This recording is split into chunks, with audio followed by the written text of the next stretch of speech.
my name is Max Hinch. I was privileged to do the first show as Black Curtain. Back in '67, we had just were about to graduate from college with Randy and Bob Moran, who ran the theater department at Marion College, to do the first show. So he hired me and Jack O'Hara, who a lot of people know from Marion, and a couple of the actresses came from Marion.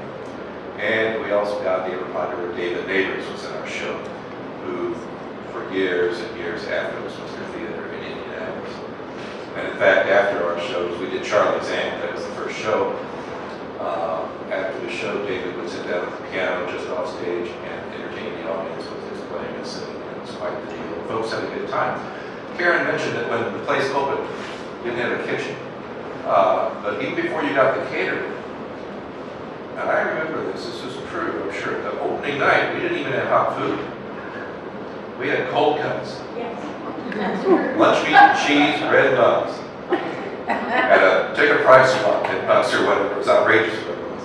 But people kept, they hung with it. Didn't have a liquor license in the beginning, and probably were getting one later on because as an actor, and some of you here who've done that know that when you're in dinner theater, when you're serving booze, some people in the audience like to get involved in the show. And they'll yell out encouragement and things. And sometimes that's good, sometimes not. Funny stories about Randy, there's a million of them. Just a million of them. He always had a smile on his face, even in the midst of horrible stuff. He just looked, you know, and he would have a smile. He also would do crazy things as a director. The last show I think I did there, or was going to do there, was called The Paisley Convertible. I was doing it with Bob Moran's wife, Mary Lou. And I was nervous about the show because we had to kiss in the show. I thought, oh my God, I'm kissing Bob Moran's wife. He was our theater guy. I eventually dropped out of the show because Randy kind of went over the line for me. He had installed at some point in the stage a trap door that had been used in many shows. And it came in handy. But he decided, for some reason, in the Paisley Convertible, to have the trap door be a thing and to use it. And I finally said, you know, there's no earthly reason for this. And it makes no sense. And I said, I'm not doing it. And whoever did the part said at the end, I don't know who it was, did a much better job than I would have done when I finally did see the show.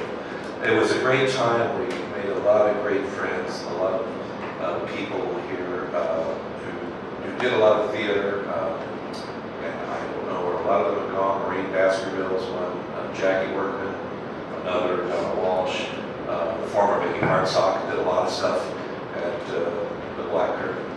And it was indeed a community unlike any other. After Charlie's Aunt, the first show, I went away to grad school in Illinois and came back. And eventually got a job down in Seymour, south of here. But every weekend I was back in town, every weekend, hanging around the Black Curtain, doing a show sometimes, and the Hummingbird, because this was where the action was, and it was where my friends were, where I got to see Ron, Gail do stuff, lots of great actors, people who are still doing some marvelous stuff, and I would trade it for any time in the world. So, yay, Black Curtain.